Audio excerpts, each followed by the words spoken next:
Okay, welcome everybody to the Sportscast. My name is Ben, and this is my partner, Three Finger Granville Sexton. And we are the Sportscast. Thank you all for tuning in. Oh yeah, we forgot about those. The lights. It burns. It's blinding. Do that, and then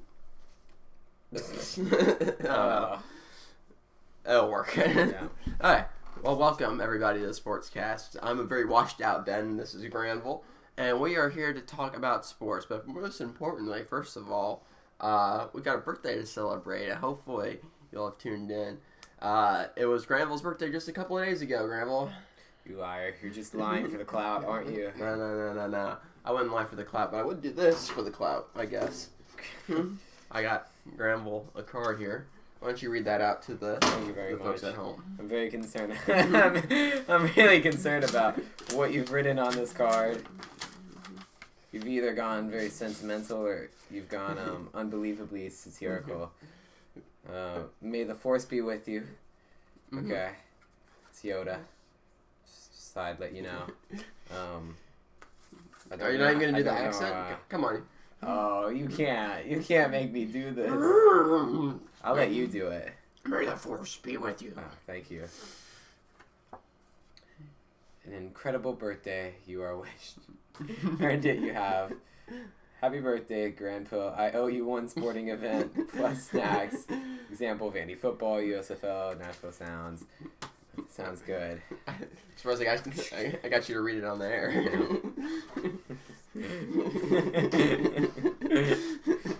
Alrighty. Thank you, Benjamin. No problem. So, Granville, in your 17 years on planet Earth, what was your greatest sporting memory? I think it's obvious. What? Michigan beating Ohio State. It only happened once in those 17 years, so yeah. So that's up there, definitely. Yeah. What's your number 2 then? If it's so predictable. Okay, well, I was really young when this happened, and I wasn't even awake because Mom and Dad wouldn't let me stay up because this was dumb. But the Cubs winning the World Series, that was yeah, it's probably that's pretty far up there. I think that's probably my number 1. Yeah, is the Cubs winning the World Series because I got to stay up and watch it. And I also lost my semi-lucky Cubs hat afterwards, and we've never been good since. You cursed us! I did, kind of. Anyway, we're here to talk about sports and sports-related topics, so strap yourselves in. Let's get started on this thing. All right. First things first, as is our tradition here on the Sportscast, we are going to recap the previous week's USFL footage, USFL games, without ever watching any USFL. So let's get ready for some bad thoughts here. So Saturday, the Tampa Bay Bandits played the Philadelphia Stars, and Philadelphia gets the win, 35-28. Yeah, Philadelphia just kind of had a better day from what it seems. Well, Te'amu actually finally showed up and played a really great game. So Te'amu went 27 of 40 for 333 yards, 4 touchdowns, and an interception. Case Cookus, who I talked about this last week when you weren't here. Yeah, he's like the 4th string or something? No, he was the 2nd string. 2nd string, okay. But he was on the same spring league team that the coach was on and that the original quarterback, Brian Scott, was on. And I was wondering what happened to Brian Scott. He actually got injured, and he went home. He was hoping to come back, from the tweet I read, he was hoping to come back by the end of the season if the Stars can make a push for the playoffs. Hopefully you'll see Brian Scott back, but Cookus... That would really suck if you bring your team all the way to the playoffs and they're like... Hey. That's kind of what they did with Brady. Yeah. But Brady was injured during the AFC Championship game, and they played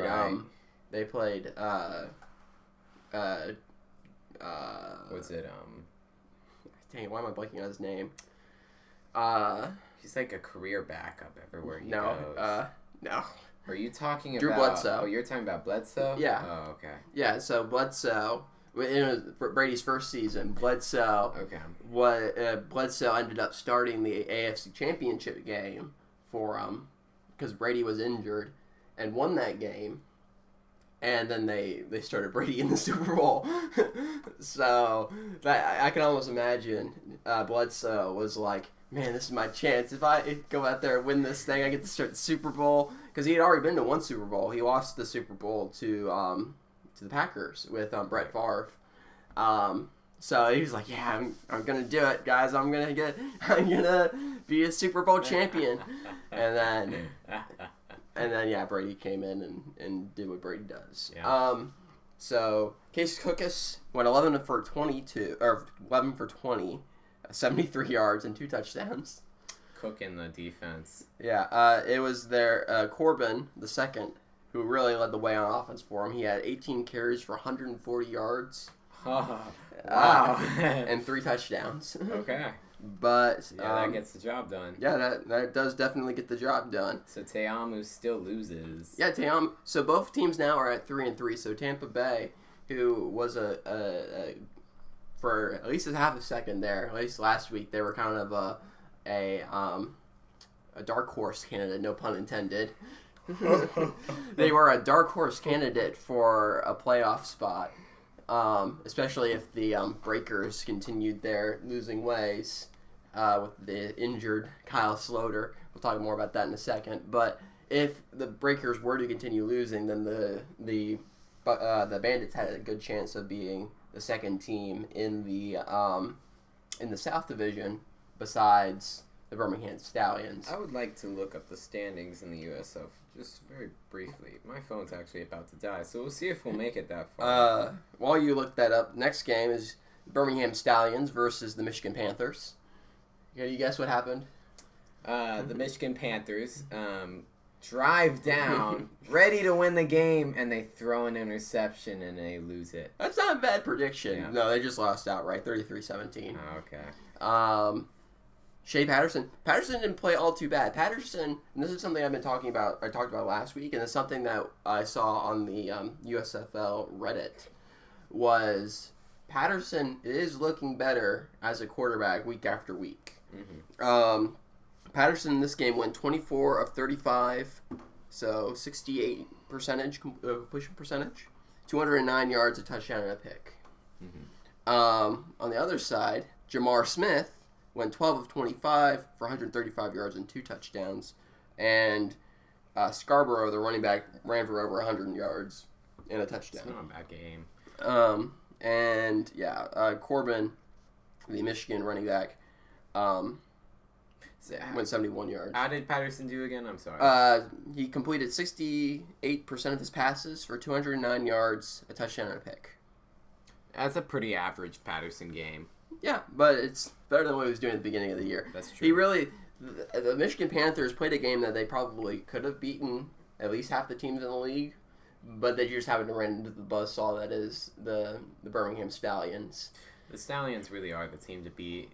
Undefeated. Mm-hmm. I mean, tough wins all around. And they've done it against some of the best teams in the best of the rest of the league, including the Breakers. You want to do a top 4 power ranking? Sure. Give me just 1 second. Let me get through these last 2 games, and then we'll do a power ranking. Right. All right. So New Orleans beats the Pittsburgh Maulers 26-16. Okay. Now you missed this last week, but the Maulers have actually found a decent quarterback. Really? Yeah. His name is Vad Lee. V-A-D Lee. And last week, he actually led them to a victory versus somebody. Who did they play last week? The Houston Gamblers. So they beat the Houston Gamblers last week with Vad Lee as their quarterback. This week, Lee did take a slight step back. He completed half of his passes, 17 of 34, for just under 200 yards, a touchdown, and 2 picks.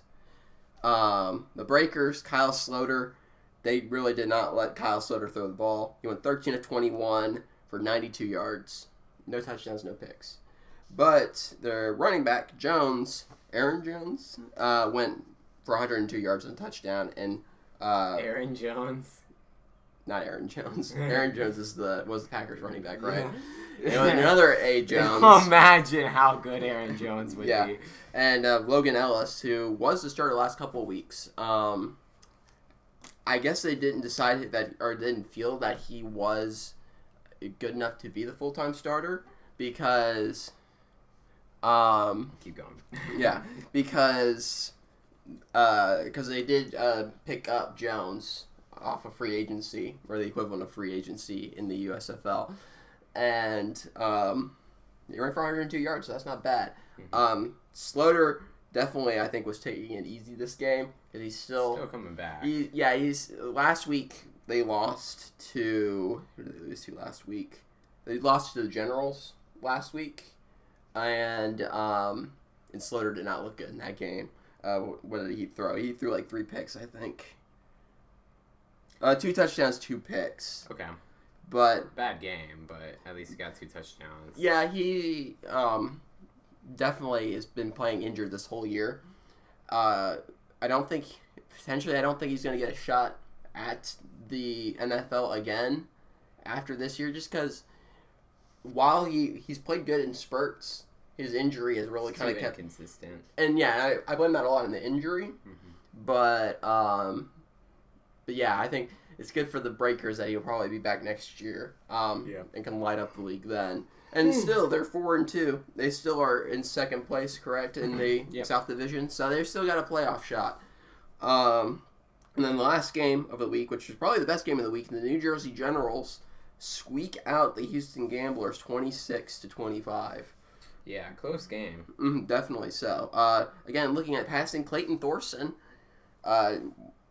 actually did very good this game. He went 15 of 19 for 171 yards, averaging 9 yards an attempt, 3 touchdowns and 1 pick. Right. So very good by Thorson on that end. The Gamblers are a team that is like, they're bad on paper. They went just make it work.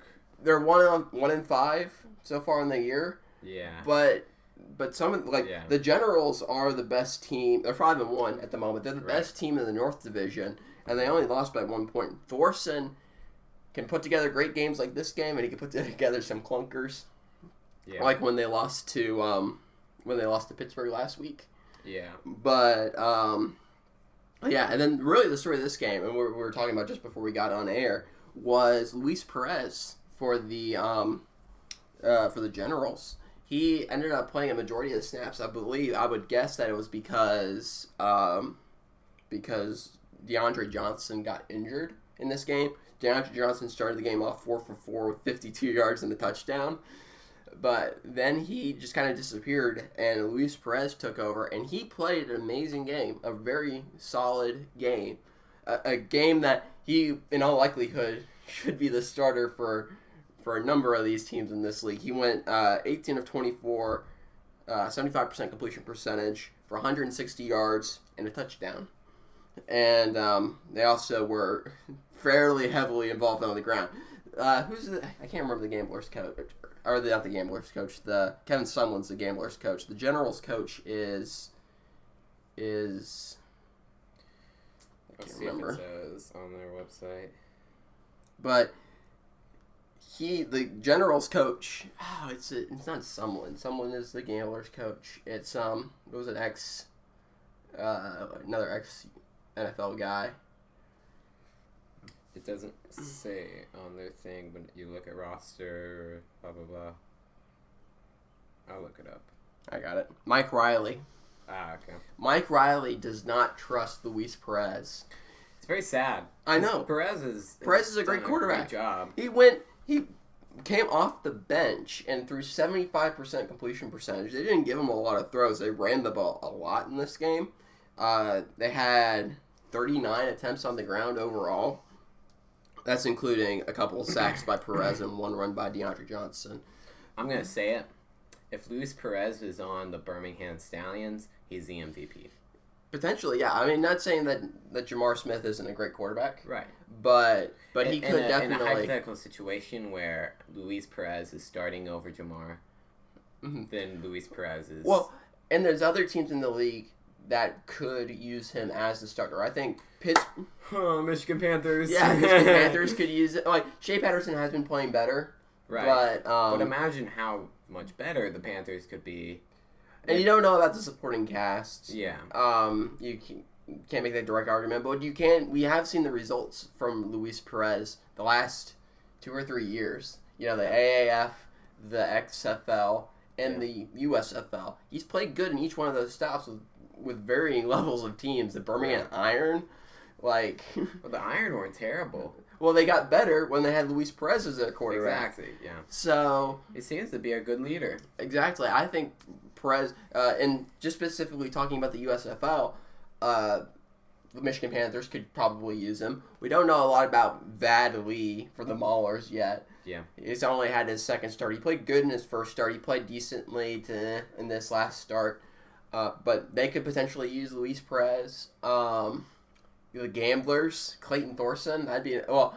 Thorson is kind of a high ceiling, low floor guy. I think that Luis Perez would do a better job as a more consistent quarterback in that system.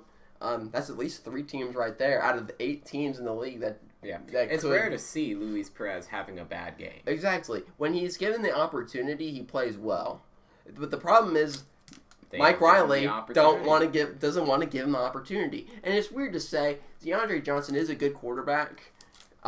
He's gotten better over the year with throwing the ball. I mean, last week, I don't know, I can't remember the exact stat line. Correct me if I'm wrong. DeAndre and Mike Riley are the 2 that have a relationship from college, correct? No, that is Birmingham. That's Jamar Smith and Holtz. Yeah. Lou Holtz.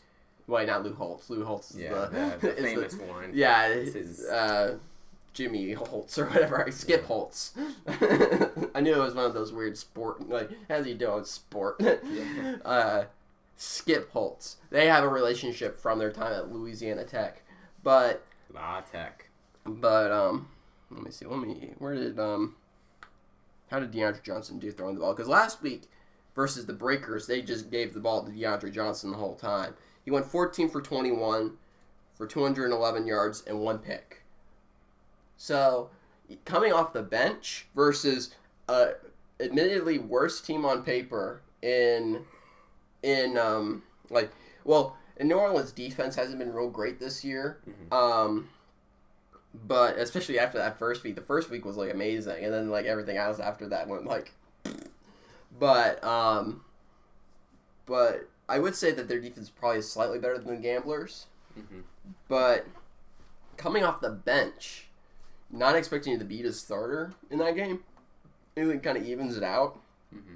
And Luis Perez played better than DeAndre Johnson, and one of DeAndre Johnson's best passing performances. And yes, you do lose the wheels, you lose the ability for the quarterback run but if you're able to pass the ball in the air, why do you need to have the quarterback run if your guy is beating him in the air? And plus, you think in this game, if Kevin Sumlin were smart, which that question is up in the air.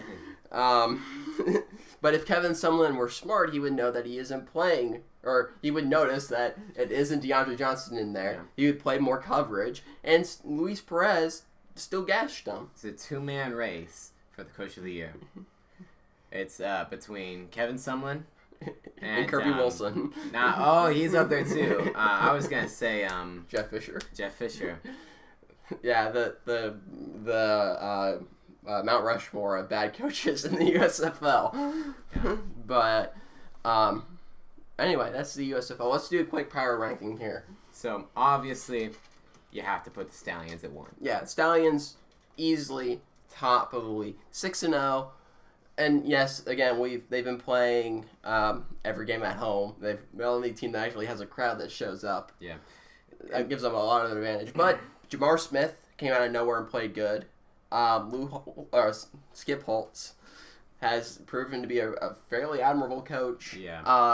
And even at home, if you go to the NFL and a team wins 6 games in a row at home, then that's still an elite level team. Home advantage isn't as big of a thing as it is in college. It's like, even in college, it's like 7 points. It's only worth like 7 points. But it's still a big thing, though. It's slightly big, but these are professional players. They shouldn't have like they're if more you're playing veteran, they're more seasoned. Yeah, and if you're playing at a lower level, I mean, it helps at the beginning of the year when you not got the cadence and stuff down, definitely. But at this point in the year, it shouldn't be making that much of a difference because they should understand the playbook at this point, and they're still playing well. So obviously, gotta go Stallions. Stallions number 1. Now it is a good question of who you put at number 2. Do you go with the Generals or do you go with the Breakers? Well, if you look based off of last week's results, it has to be the Generals. Right. Because the Generals beat them. They outright beat them, straight up. And I like the Breakers, and the Breakers would be number 2, I think, if it wasn't for Kyle Sloter's injury. If Kyle Sloter was healthy this whole season, I think that they would easily be number 2. Mm-hmm. They could even make it an argument for number 1 because it was Sloter's injury that really cost them the game versus Birmingham earlier on in this season. Right. It'll be interesting to see how Sloter heals throughout the season and if they can make a run at the end of it all. All they need to do at this time is be better than Tampa Bay and better than Houston. Yeah. It would be pretty easy to be better than Houston. Tampa Bay could make a run potentially. Right. But we've already but the Breakers have already beat Tampa Bay. Right. So they already have at least an advantage on that. So it goes number 1 Stallions. Mm-hmm. Goes number 2 Generals. And that is again due to a combination Sloter of being injured. Yeah, and not to say that the Generals aren't that team. I think they're 5-1. Yeah, I'm trying to look at their points. There are points against. Right now their scoring defense is the best in the league. They haven't given up. They have given up the least amount of points in the league. And with somehow, I don't know how it's worked so far, but somehow with the combination of DeAndre Johnson and Luis Perez, it does not make sense. It does not make sense. But and over the last couple of weeks, it has been moving a lot more towards just DeAndre Johnson as the primary quarterback, which has worked. Don't get me wrong. Even though we like Perez a little bit better, DeAndre Johnson has played good, and he's played good enough to lead them to 5 straight wins. So. Yeah. And then, so that puts the Breakers at number 3. Mm-hmm. And this is the hardest part: is who's number 4. Right. I'm gonna say it's the Stars. I would probably guess the Stars too. Stars had a good game this week against who was it? It was Tampa Bay. Yeah. And Tampa Bay's the other team at 3-3 so far in the league. So you have that game advantage. Yeah. They would be a better team if Brian Scott hadn't been injured. Case Cookis has played decently, but Brian Scott was the offense for the first couple of weeks. He threw the ball a lot, and he was efficient. He had a great completion percentage, especially at a point in the league when nobody had a good completion percentage. Even now, like if you go and look at the stats, like he's still like top 5, and he's been out since week 3. But that is to say, they even have played well with Cookis. Right. I can't remember the coach's name. The spring league coach. Honestly, it's pretty easy to rank the rest as well. Yeah. Because then you have Bandits at number 5. Mm-hmm. Then you put Panthers at number 6 probably. I put the Panthers above the Maulers. I would put the Panthers and the Gamblers. I don't know. The Maulers. The Gamblers is kind of hard. Well, I don't know. Maulers are the worst. I don't know. With Vad Lee as a quarterback, they are better. They beat Houston last week to get them their first win. And that was Vad Lee? Yeah, and that was Vad Lee. Vad Lee came in off the bench and beat them. So would you put Michigan Panthers above the Maulers, and then put the Maulers at number 7 and the Gamblers at 8? With competent coaching and with a good kicker, and I think that they went and changed their kicker. The Maulers did. I think the Maulers were playing better with a better kicker. And plus they played relatively close versus the Generals this week. So I would probably argue that they are number 6. And then just based off of last week's results, you'd have to put Mauler 7, Houston 8. But that's weird because Panthers are still kind of iffy well. as well. Panthers are definitely iffy. I think those 3 teams could week to week change. Because there's a very good chance that the next time the Panthers and the Gamblers play, not the Gamblers, the Maulers. The next time the Panthers and the Maulers play, that the Maulers win. There could be, but at the moment, I think those teams are almost too close to call because I think Houston is the most volatile out of them. Houston has the highest ceiling, can play the best, especially if Thorson is playing well. Mm-hmm. But they can also play the worst because they did lose to the Panthers. And the Panthers, now that they have a competent quarterback. No, actually, that's the Houston. Or not, the Maulers, excuse me. Yeah. The Maulers, now that they have a competent quarterback. With Vadley. Yeah, or a semi-competent quarterback. Better than Kyle Love, and the other guy. It doesn't matter. Yeah. Now they got a somewhat competent quarterback. And again, it's hard to put Kirby Wilson there. Kirby Wilson will find a way to lose, but also Kevin Sumlin will find a way to lose, and Jeff Fisher will find a way to lose. It's a miracle, man, that these 3 guys have jobs. Well, it's weird. Jeff Fisher makes sense. No, all 3 of these guys. Kirby Wilson. Kirby Wilson shouldn't probably have a job, but Kevin Sumlin was the coach of Texas A&M when they had Mike Evans and Johnny Football. Yeah. And he rode that for a long time. And he's still riding it. He is still riding it. But Jeff Fisher led the Titans to a Super Bowl. Which I don't know how that happened. And, Jeff Fisher was a good coach up until... it's the whole Vince Young fiasco. Yeah, right around when Vince Young came in. And that's when the Titans... Or that's when you... Right. And even then... he was going 7-9 with the Rams, and the Rams weren't necessarily like a world beater by any means. He certainly didn't raise their talent level. He didn't make them play above their station, but he still won 7 games in the NFL. That's better than a lot of coaches, like Lou Holtz when he went and coached with the Jets. Like early on in his college career, he went and coached a year with the Jets. He went like 3-10. Or like 3-9 or something. So like Fisher was good enough to go or have not winning seasons, but like average seasons with the Rams. Now that was 5 years ago, or more years ago. He's outdated. He definitely is outdated, and the problem is he's not as hands on.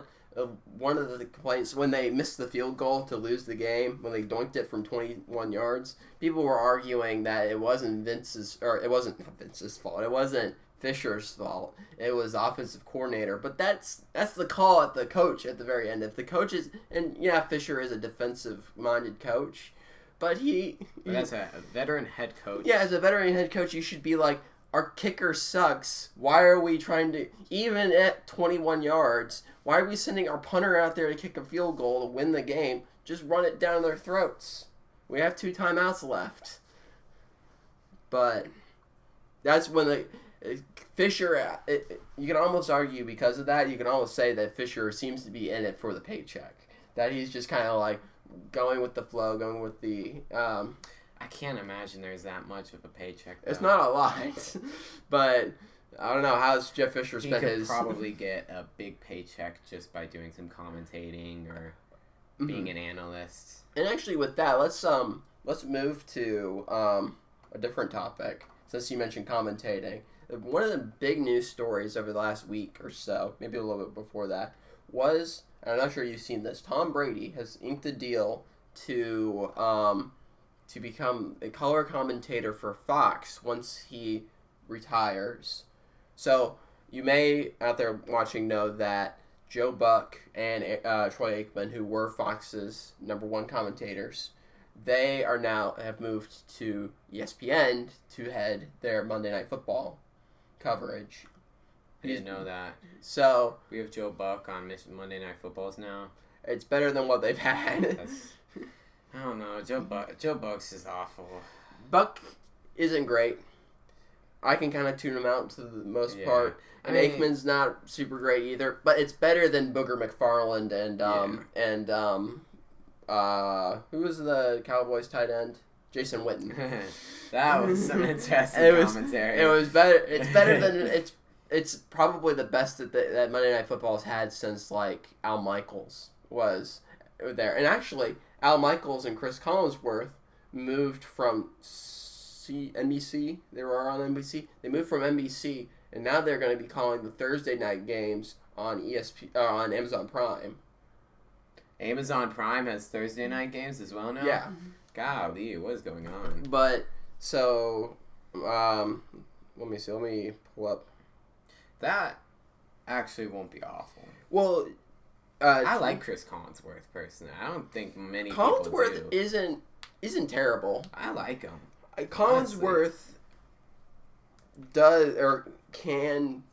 I mean, he played in the NFL for a long time. He played in the 70s, but Collinsworth... I never realized he ever... Yeah, he did. He was a wide receiver. I think maybe in the 80s. He was a wide receiver. I think with the Bengals. But Collinsworth knows the game. He's not Tony Romo, or he's not going to pull something out of nowhere. Genius. But he does know the game. About. Yeah, and he can make good points. And you pair him up with a good play-by-play guy with Al Michaels. With Al Michaels, who is a great play-by-play commentator, I think. I mean, he was the guy who called the Miracle on Ice. Yeah. So he's a good to great play-by-play. So let's run through these new teams. So Monday Night Football, we already talked about it. Joe Buck and Troy Aikman. It's an upgrade for Monday Night Football. But not It brings professionalism, I'd say. I don't get a lot of the hate that Joe Buck gets. He's not. He just doesn't make good commentary. One of the problems, and it's really more so in baseball. Yeah, it's gone better. Is Buck feels like he doesn't care a whole lot about the game. He's not like who's the Gus Johnson. He's not Gus Johnson. That's a real commentator. I do like Gus Johnson. They should have him call some NFL games, but great He'll for. never do it. Honestly, I don't feel like Gus Johnson needs to stick to college football. Mm-hmm. So on Thursday, so this is how it is. Collinsworth isn't paired up with Al Michaels. It's Al Michaels and Kirk Herbstreit on. Kirk Herbstreit's going to the NFL on Thursday Night Football. That's funny. Well, it might help because he's going to remain college football analyst. Right. So it makes sense because it's a Thursday.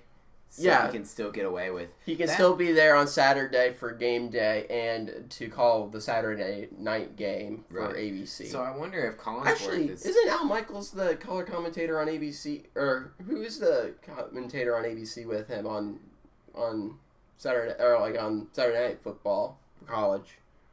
Kirk Herbstreit? Yeah, who's he paired up with? Oh man, I want to say it might be Al Michaels. No, Al Michaels is exclusively NFL now. It's some other huge name though. Chris Fowler? Chris Fowler. Wait. Yeah. No, is he No, Chris Fowler is only on the he's the leader of game day. I don't think. Okay, keep talking. Okay. Sunday Night Football on NBC will be Mike Trecchio and Chris Collinsworth. Okay. Trecchio is, I've heard great things about him. I can I think I've definitely heard him commentate before. He's not bad. Yeah. He's pretty good. And Chris Collinsworth, like we said, he's a little bit underrated, just because there is a lot of hate for him on that. The lead CBS team is still going to be Jim Nantz and Tony Romo. It's Chris Fowler who calls the games on Saturday night? Yeah. Okay. Well, I think they make a good team. And Kirk Herbstreit isn't bad as a color commentator. It will be kind of weird to hear him on an NFL broadcast, definitely. Yeah. But I think he could do it, definitely. I think Herbstreit is a phenomenal. He's pretty good. I like him. Yeah. Even as an Ohio State grad. Michigan fan. Yeah, I think it's painful to say. Well, and Herbstreit, when he's called Michigan Ohio State games, it's pretty unbiased. He is very unbiased, I think. And that's something you don't see a lot by other guys. But very good on who was that? Who do we have with that? That's on That's Sunday Night Football. Nights. Oh no, that's Thursday. And Al Michaels, great. So they have a good play-by-play and a great color guy. So it should be good. Make us actually. Well, we got Amazon Prime. I guess we can go and watch them. Hopefully, draw more people in to watch those Thursday night games. Yeah. So CBS is their main team is Jim Nance and Tony Romo. I'm not sure that you call it that. I like that team. Mm-hmm. I like Jim Nance a lot.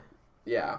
And then Tony Romo's just amazing as well. Yeah, Jim Nance. I like Jim Nance. I found a diamond in the rough with Tony Romo. I know, and that's what they're trying to do, and we'll talk about this here right now. The lead Fox team will be Kevin Burkhardt and Tom Brady once he retires. Well, not yet. Yeah, who's gonna do it for now? I don't know who's gonna do it at the moment. I wonder if they even have a guy yet. Does that mean that Greg Olson is his partner? Greg Olson. Mm-hmm. Huh. I don't think I've heard hope it's not another Jason Witten type Potentially thing. not. But Brady, let's talk about Brady here. How do you think Brady will do as a color commentator? Because it's either gonna be a huge flop or a huge success, and there's no in between. I don't think he's gonna be Chris Collinsworth levels because he's the GOAT. He knows the game better than almost anybody except for Peyton Manning. And Peyton Manning proved to be a great commentator. Like those Manning cast broadcasts on Monday night, there's a lot of people who prefer watching the Manning cast versus watching the actual Monday Night Football broadcast because Peyton and Eli are both very smart people, and they're both personable. They're likable. Very funny. Yeah, they're great guys. And some really funny things to and watch. It's also you kind of get we kind of give off Peyton and Eli vibes with how unprofessional we are at times. But one of my favorite clips is Eli going, "Peyton, what are your thoughts on that?" And Peyton's going, "It's not working. I can't hear." Yeah, but the live mics, they need to put that on a delay for them. But and Romo is also very personable. When you listen to him in the booth, I don't know if he puts on an act or what. Romo sounds like he is. He's a relatable guy, and he sounds invested in every game. He sounds like every game is the Super Bowl. Honestly, I just feel like that's his personality. And yeah, I think so. And he's a smart guy. Brady doesn't strike me as that. No. Brady is not... I mean, Brady has had some kind of funny bits with Peyton. But Brady doesn't strike me as the guy... He's funny, but I don't know if he's the ultra charismatic. I don't think... He knows the game. He obviously knows the game. And... if hopefully you get lucky and it's another Tony Romo. But Brady also just seems like a robot quite a bit. He doesn't feel like... I mean, and that might be different once he's out of the league because... Tampa Brady is pretty fun. He's been better than what he was with Belichick, I'll say that. Right. I don't know how spontaneous Tampa Brady is. Yeah. I don't know if he's quick-witted because he's funny... But I don't know if he's quick-witted. Mm-hmm. And that's kind of what you need. You want a guy who's able to... Because the play-by-play is supposed to give you the information. And the color guy is supposed to help you learn the game. And it's supposed to give you some entertainment. Yeah. So, in my opinion... Well, okay, there's two booths, two play-by-play commentary booths that I think are the best of all time. And that's Pat Summerall and John Madden. Okay. And Madden as the color and Pat Summerall as the play-by-play. And Madden was, phenomenal. He probably, you could argue, the best color commentator of all time, because he knew the game. He was a Super Bowl winning head coach. Yeah. And he was an absolutely hilarious guy to listen to in the booth. And he had all the the Maddenisms and all the boom pow. Yeah. He, like Romo, he felt like every game was important when Madden was commentating. And then the other booth that I think could be argued as the greatest of all time is early Monday Night Football, when you had not Keith Jackson, you had what was his name? Dang, give me a second. You had Howard Cosell. And, dang it, why am I blanking on everybody's names? You know what my favorite commentator room is? What? Whichever has Gus Johnson. Gus Johnson, yeah. And Gus Johnson is the rare play-by-play guy who has the enthusiasm of a color commentator guy. Yeah. You could make Gus Johnson both commentators, and he'd do just fine. Yeah, Gus Johnson by himself could be... you don't usually have a one-man booth. It's kind of common for him to do something like that. Mm-hmm. You know, he's a Michigan grad. I didn't know that. Yeah, Gus he's Johnson. a Michigan fan. Did not know that. He does a very good job at not showing bias. Okay, it's Howard Cosell, Dandy Don Meredith, and Frank Gifford.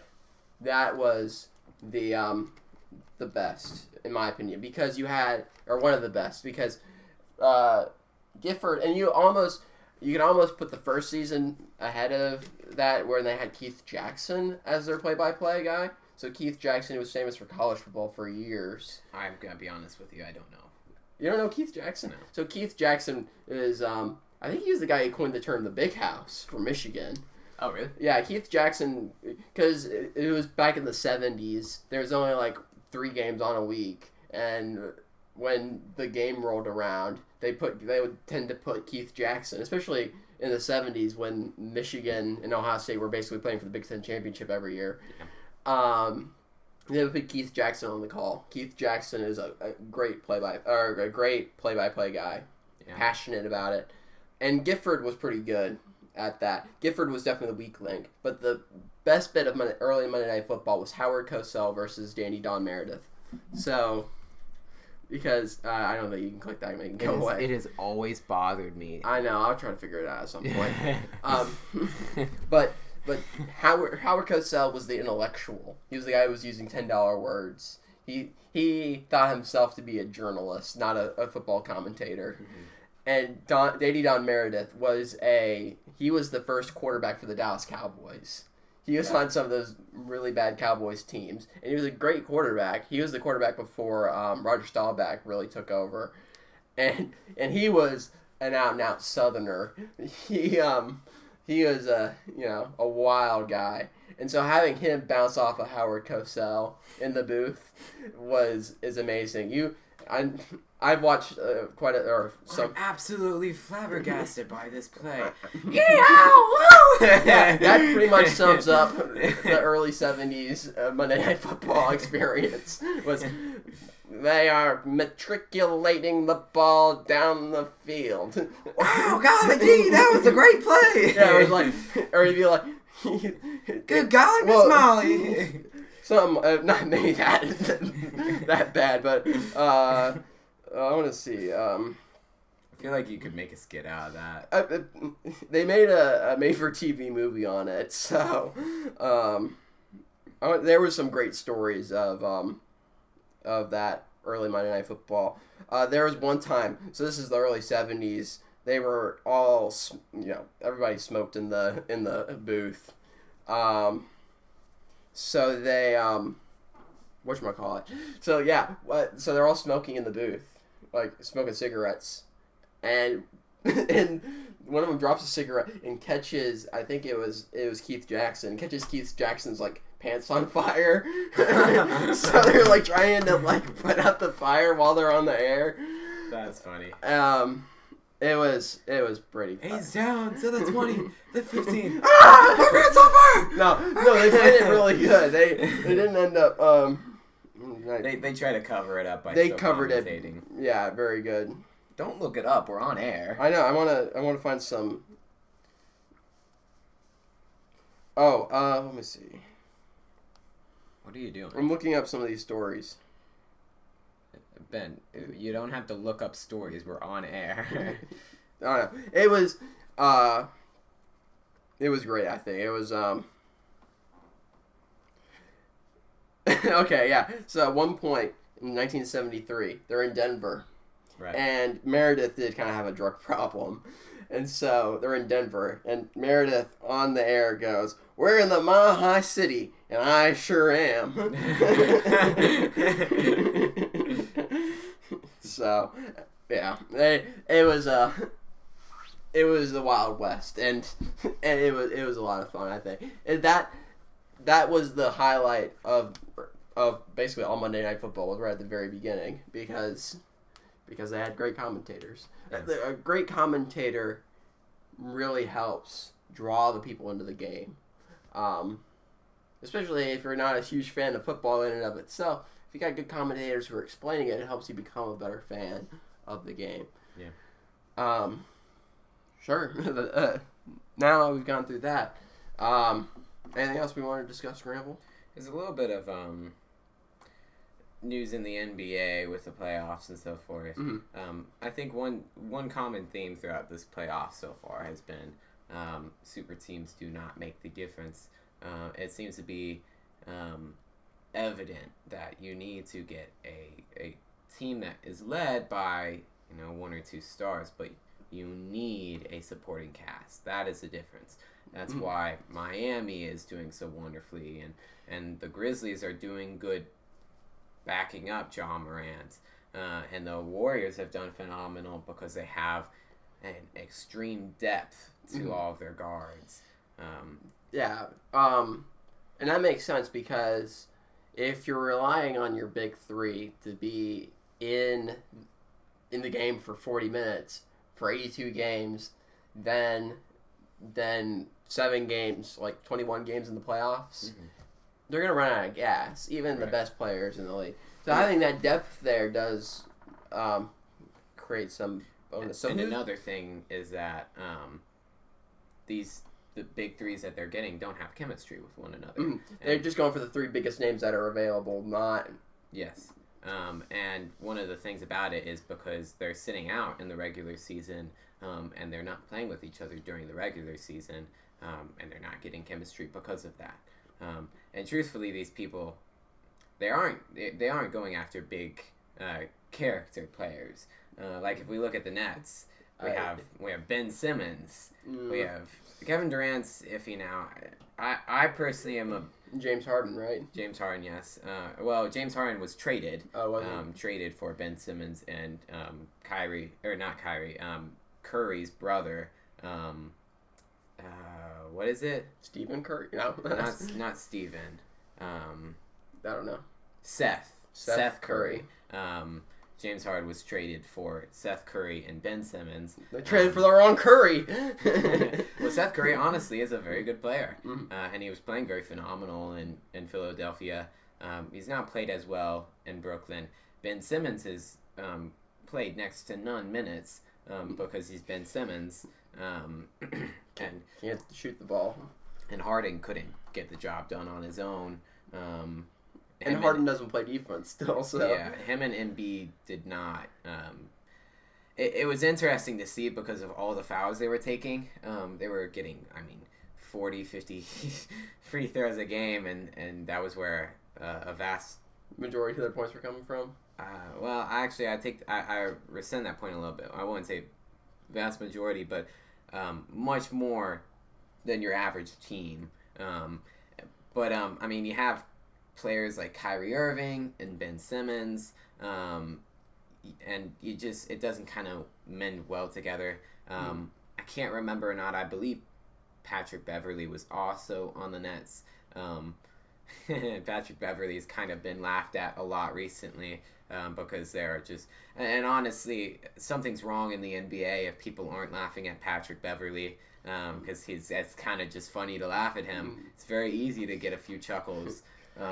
But, you just see it doesn't work out. And one big thing about it is the character. There's actually a recent interview about Kyrie talking about his stint with LeBron in Cleveland. And I think he's starting to realize how fortunate he was in Cleveland. One of the top 2 basketball players of all time on his team. Yeah, and he fully recognized the idea that LeBron was the one who assembled those teams, and he said he was completely okay with that at the time. And something must have changed along the way. Kyrie must have wanted to get his personal glory instead of being the Scotty to LeBron. But Scottie Pippen didn't complain he won 6 rings, so... Well, he did complain. A little bit. I don't know. I haven't watched The Last Dance. You haven't watched The Last Dance? No. Man, you live under a rock. You watch more USFL than The Last Dance. I have. But So who are the 4 teams that are left? So you've got the Warriors facing off against, is it the Grizzlies, I believe? The Grizzlies are still in it. The Grizzlies are doing pretty phenomenal, actually. They've been a very close series. I want to double check because that doesn't feel right to say that because wasn't John Morant injured? Is the Mavericks? John Morant is back in. It's the Warriors so and the Dallas series Mavericks. ended. And yeah, because that was the one with so Warriors are up 2 games versus the Mavericks. Shut up, ESPN. And then the Celtics and the Heat are playing, and Miami is up 2-1. Right. So what happened was the Warriors beat the Grizzlies in the. They got swept, I believe. They did not get swept. I think they got swept. I just looked. It was 4-2. Okay. John Morant played a very good series though. He made a game winner in one of their games. He played very phenomenal, and coming off of his 3rd year in the NBA, and a very good Grizzlies team. It'll be exciting to see where he can go. He just gives off a lot of Derrick Rose vibes. He needs to play more conservative. He's very, very he pushes it to the wall every single minute, and it doesn't look good in there. He's gotten injured. He's had some really scary plays. We don't want to see another Derrick Rose. Yeah, I saw John Morant play in person. He is a very good player. Yeah. And going back to your point, the Mavericks are a team that don't have a big 3. They've got Luka Doncic. I can never pronounce his last name. Doncic. Well, the reigning MVP, Luka. Doncic. Okay, well, we'll go with that. I don't know. I've never had to say his last name. So they have Luka, who is now a 2-time MVP back to back. No. Didn't he win? He won MVP this year. No. Jokic. Golly, Ben, you do live under a rock. Oh, it was. Jokic won last year and this year. Okay. They have Luka, who is really the only star on this team, and then the only name I can recognize. So, but you talk about not having depth or not having a big 3. The Golden State, Anthony Wiggins, Draymond Green, Steph Curry, Klay Thompson. Clay's starting to piece it back together. Klay has been a little spotty. He scored 15 points in 37 minutes last game. His shot selection has been kind of poor. Well, then you also have Jordan Poole, who can come in for Klay. People have been making the argument maybe you should start Jordan Poole over Klay, because Poole has played remarkably better than Poole. Yeah, he only played 29 minutes, and he outscored Klay. Yeah. They both had the same number of assists. Jordan Poole only got 1 rebound, though, versus Klay Thompson's 4. So, but it's not his job to get rebounds. Yeah, he is a guard. But Celtics have Jason Tatum, Marcus Smart. It's kind of shocking, in my opinion, that the Celtics have made it this far. But they're right now up. They're up 2-1 versus the Heat, and the Heat have Jimmy Butler. They have a very, very big. They have one of the more stacked depth charts. Duncan Robinson got 14 points in the last game. Tyler Hero. What's probably going to happen, in my opinion, is this might be a Game 6, Game 7 scenario.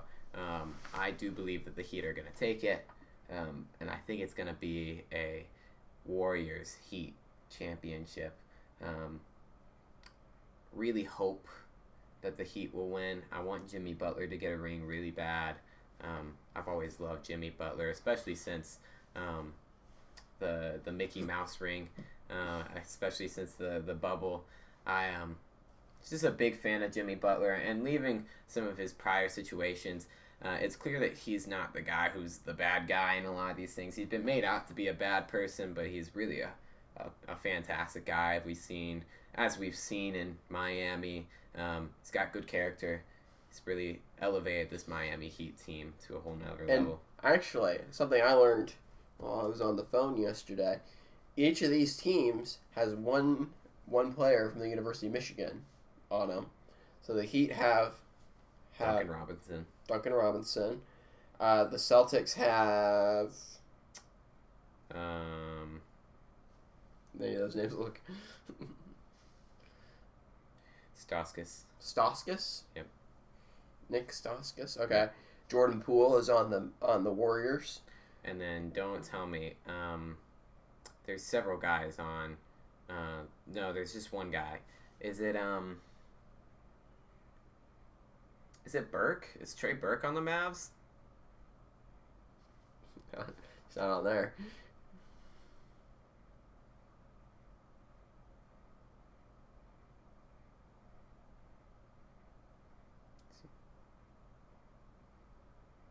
I don't know if this is their entire... Where is your back button? You don't get a back button. You go back like that. Oh, that's weird. That's how it is on iPhones. No, we have back buttons. Or on the screen. I can't recognize any of these names. I don't believe this is an entire... One of them. Well, those are all the guys who got minutes, I think. So maybe he's running the bench. And yeah, he's probably on the bench. I believe it's Trey Burke. Let me look it up. Yes, Trey Burke is on the Mavs. Okay. So no matter what happens, Michigan will have a ring in the NBA championship. So with that, we will draw this Sportscast to a close. Thank you all so much for watching. Remember, like us on Instagram down here, or hit the follow button. It should be somewhere over here on Twitch, or you can send us an email, not this way, or just make sure send in a chat message while we're here, so we gotta come. And we got lonely. The Sportscast presents. Maybe we could do some advertising like our gentleman DH Baller has done. Yeah, whatever. We'll take whatever at this point. So, but thank you all so much for watching. Happy birthday again, Granville. Thank you. Join in on Tuesday night. We will be playing some NCAA 14 while I continue to work on my rules for my college football RPG. But anyway, thank you so much for watching. You all have a good week. No one's going to